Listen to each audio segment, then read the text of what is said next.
নমস্কাৰ বন্ধুসকল, আপোনালোক সকলোকে আমাৰ চেনেললৈ স্বাগতম জনাইছো আৰু আজি লৈ আহিছো এটা নতুন ভিডিঅ'। আৰু এই ভিডিঅ'টোত আমি আলোচনা কৰিম মেডিকেল এডমিশনৰ বিষয়ে। আপোনালোকে নিশ্চয় জানে যে কিছুদিন আগতে নিট প্ৰৱেশিকা পৰীক্ষাৰ ফলাফল বাহিৰ হৈছে আৰু আমাৰ বহুতো ছাত্ৰ ছাত্ৰীয়ে প্ৰৱেশিকা পৰীক্ষাত ভাল স্থান লাভ কৰিবলৈ সক্ষম হৈছে। আৰু এই সময়খিনিতে আহি পৰিছে এডমিশনৰ কথা। কোন কলেজত এডমিশন লম, কেনেকুৱা শিক্ষানুষ্ঠান ভাল হ'ব,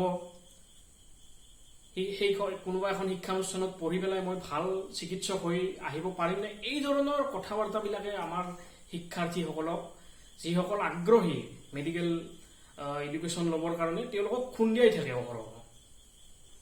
আৰু আজি আমি কেইটামান টিপছ দিম আপোনালোকক, যাৰ দ্বাৰা আপোনালোকে তেনেকুৱা ধৰণৰ আপোনালোকৰ কাৰণে উপযুক্ত শিক্ষানুষ্ঠান বিচাৰি উলিয়াবলৈ সক্ষম হ'ব বুলি মই ভাবোঁ।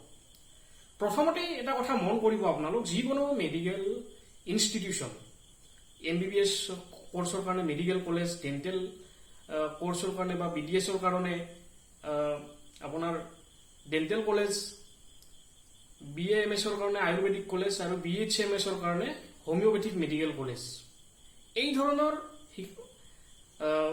কলেজবিলাকৰ শিক্ষা যি হয়, শিক্ষা ব্যৱস্থা একোখন কাউন্সিলৰ জৰিয়তে নিয়ন্ত্ৰণ কৰা হয়। আৰু মেডিকেল কলেজৰ ক্ষেত্ৰত যিয়ে MBBS পাঠ্যক্ৰম শিকায়, এই কাউন্সিলখন হৈছে এতিয়া নেশ্যনেল মেডিকেল কমিশ্যন। আগতে মেডিকেল কাউন্সিল অফ ইণ্ডিয়া আছিল, কিন্তু 2020 চনত মেডিকেল কাউন্সিল অফ ইণ্ডিয়া ভংগ কৰা হৈছে আৰু মেডিকেল কাউন্সিল অফ ইণ্ডিয়াৰ যি কৰ্ম আছিলে গোটেই শিক্ষা ব্যৱস্থাটো নিয়ন্ত্ৰণ কৰা, সেই কৰ্মকাণ্ডখিনি নেশ্যনেল মেডিকেল কমিশ্যনে লৈছে। গতিকে আপোনালোকে এডমিশ্যন লোৱাৰ আগতে চাব, যিখন শিক্ষানুষ্ঠানত এডমিশ্যন ল'ম বুলি ভাবিছে সেইখন মেডিকেল কাউন্সিল অফ ইণ্ডিয়া আগতে আছিলে, এতিয়া national medical commission. National medical কমিশ্যনৰ দ্বাৰা ৰিকগনাইজ বা স্বীকৃত হয় নে নহয়। ডেণ্টেল পাঠ্যক্ৰম বা BDS পাঠ্যক্ৰম হ'লে সেই শিক্ষানুষ্ঠানখন ডেণ্টেল কাউন্সিল অফ ইণ্ডিয়াৰ দ্বাৰা স্বীকৃত হ'ব লাগে। আৰু যদি BAMS পাঠ্যক্ৰম হয়, BAMS পাঠ্যক্ৰমৰ কাৰণে central council of Indian medicine, এই কাউন্সিলখনৰ দ্বাৰা স্বীকৃত শিক্ষানুষ্ঠান হ'ব লাগে। আৰু BHMS শিক্ষা ব্যৱস্থাৰ কাৰণে বা হোমিঅ'পেথিকৰ যিটো বেচেলৰ ডিগ্ৰী আছে, তেওঁলোকৰ কাৰণে আছে ইণ্ডিয়ান কাউন্সিল অফ হোমিঅ'পেথি। এই কাউন্সিল কেইখনে সমগ্ৰ ভাৰতৰ মেডিকেলৰ পাঠ্যক্ৰমসমূহ নিয়ন্ত্ৰণ কৰি। গতিকে আপোনালোকে শিক্ষানুষ্ঠান এখনত এডমিশ্যন লোৱাৰ সময়ত চাব, আপুনি যিখন শিক্ষানুষ্ঠানত এডমিশ্যন ল'ম বুলি ভাবিছে সেইখন শিক্ষানুষ্ঠান এইসমূহ কাউন্সিলৰ দ্বাৰা, যিকোনো এখন কাউন্সিলৰ দ্বাৰা স্বীকৃত হয় নে নহয়, তেওঁলোকৰ ৱেবছাইটত গৈও চাব পাৰে বা আন ধৰণেও খবৰ কৰিব পাৰে। দ্বিতীয়তে, শিক্ষানুষ্ঠানত পঢ়াৰ ক্ষেত্ৰত কোনটো বছৰত কি ধৰণৰ মাচুল ভৰিব লাগিব, অৰ্থাৎ টিউশ্যন ফিয়ে হওক বা অন্যান্য হোষ্টেল ফিয়ে হওক, অন্যান্য ধৰণৰ ফিবিলাক কি ধৰণৰ হ'ব, এইটো কলেজৰ যি বা শিক্ষানুষ্ঠানৰ যি কনচাৰ্ণ অফিচিয়েল থাকে, যিয়ে সেইবিলাকৰ দায়িত্বত থাকে, তেওঁলোকৰ পৰা সঠিককৈ জানি ল'ব। ফিজৰ সেইবিলাক মাচুলৰ অধীনত কোনটো সেৱা আহিব বা পিছত কিবা অতিৰিক্ত মাচুল ভৰিব লাগিব নেকি বা মাচুলটো চেঞ্জ হ'ব পাৰিব নেকি, এইবিলাক আপোনালোকে নিশ্চিত হৈ ল'ব। 3 নম্বৰতে, ৰেগিং। বহুতো মেডিকেল শিক্ষানুষ্ঠানত যদিও চৰকাৰে আমাৰ ৰেগিং নিষিদ্ধ কৰিছে বা বিভিন্ন ধৰণে ৰেগিঙৰ বিৰুদ্ধে প্ৰচাৰ চলিছে, এতিয়াও বহুতো শিক্ষানুষ্ঠানত ৰেগিং সংঘটিত হোৱাৰ বাতৰি আমি পাই থাকোঁ আৰু যাৰ আতিশয্যাৰ বলি হৈ পেলাই বহুতো ছাত্ৰই জীৱনত চৰম সিদ্ধান্তও ল'ব লগা হয়। এনেকুৱা যাতে নহয়, তাৰ কাৰণে আপোনালোকে কলেজত নিজে গৈ বা শিক্ষানুষ্ঠানখন নিজে ভিজিট কৰি তাৰ যিটো পৰিৱেশ, সেই পৰিৱেশটো অনুধাৱন কৰিবৰ কাৰণে চেষ্টা কৰক। হোষ্টেলত থকা আৱাসীসকলক সোধক কি ধৰণৰ পৰিৱেশ তাত, বা তেওঁলোকৰ আচাৰ ব্যৱহাৰ প্ৰত্যক্ষ কৰক। আৰু হোষ্টেলৰ আৱাসীসকলৰ লগতে বাহিৰত যিসকলে থাকে, যিসকল ছাত্ৰ ছাত্ৰী হোষ্টেলত নাথাকে, তেওঁলোকৰ লগত কথা বতৰা পাতি পেলাই হোষ্টেলৰ পৰিৱেশৰ বিষয়ে জানিবলৈ চেষ্টা কৰক।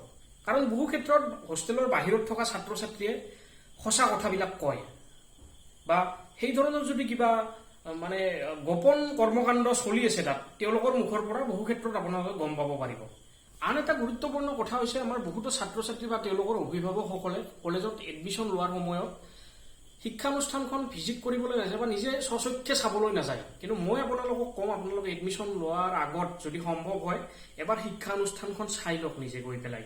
কাৰণ বহু ক্ষেত্ৰত এনেকুৱা হয়, বিশেষকৈ প্ৰাইভেট যিবিলাক শিক্ষানুষ্ঠান আছে, মেডিকেল হওক, ডেণ্টেল হওক বা আয়ুৰ্বেদিক হওক, বহু ক্ষেত্ৰত তেওঁলোকে প্ৰস্পেক্টাছ বা ৱেবছাইটত ধুনীয়া ধুনীয়া ফটো থাকে, আকৰ্ষণীয় কথাবিলাক লিখা থাকে, আকৰ্ষণীয় সেৱাবিলাকৰ বিষয়ে। কিন্তু প্ৰকৃত অৰ্থত তেনেকুৱা নহয়, প্ৰকৃত অৰ্থত তাৰ আধা অংশও নাথাকে। গতিকে আপোনালোক নিজে গৈ পেলাই চাই লোৱাটো বেছি ভাল। আপোনালোক নিশ্চিত হ'ব পাৰিব সেৱাসমূহৰ বিষয়ে বা কথা পাতিব পাৰিব, কিবা যদি মানে আপোনালোকে বিচৰা মতে নাই বা ভবা মতে নাই। আৰু সকলোতকৈ গুৰুত্বপূৰ্ণ কথা হৈছে শিক্ষানুষ্ঠানখনৰ লগত মানে যিখন এটাচ হস্পিটেল থাকে, চিকিৎসালয় থাকে, তাত ৰোগী আহে নে নাহে, কিমান সংখ্যক ৰোগী আহে।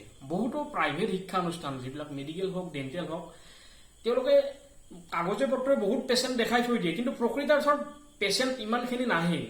সকলোখিনি বহুখিনি ভুৱা পেচেণ্টৰ এণ্ট্ৰি কৰি পেলাই তেওঁলোকে এইবিলাক কাউন্সিলক দেখাই কলেজখন চলাই আছে। গতিকে এই ক্ষেত্ৰত আপোনালোক কলেজখন ভিজিট কৰি বা তাৰ ওচৰে পাজৰৰ দোকানত বা যিবিলাক অনুষ্ঠান থাকে তাত ভিজিট কৰি কলেজখনৰ বিষয়ে জানিবলৈ চেষ্টা কৰক। কি ধৰণৰ পেচেণ্ট আহে নে নাহে, চিকিৎসা পদ্ধতি কেনেকুৱা তাত, এই কথাবিলাক জানিবৰ কাৰণে চেষ্টা কৰক। বন্ধুসকল, আজিলৈ এইখিনিয়ে আশা কৰোঁ। এই কথাখিনিয়ে যিসকল ছাত্ৰ ছাত্ৰীয়ে মেডিকেলৰ পাঠ্যক্ৰমসমূহত এডমিশ্যন ল'বৰ কাৰণে আগ্ৰহী তেওঁলোকক যথেষ্টখিনি সহায় কৰিব। আজিলৈ এইখিনিয়ে আশা কৰোঁ। ভিডিঅ'টোৰ দ্বাৰা আমাৰ মেডিকেল পাঠ্যক্ৰমসমূহত যিখিনি ছাত্ৰ ছাত্ৰীয়ে এডমিশ্যন ল'ম বুলি ভাবি আছে তেওঁলোক উপকৃত হ'ব। ভিডিঅ'টো ভাল পালে লাইক আৰু শ্বেয়াৰ কৰিব, আৰু আমাৰ চেনেললৈ যিসকলে নতুনকৈ আহিছে তেওঁলোক চেনেলটো ছাবস্ক্ৰাইব কৰিব। কিবা সুধিব লগা থাকিলে কমেণ্ট অংশত গৈ পেলাই মন্তব্য লিখিব। ধন্যবাদ।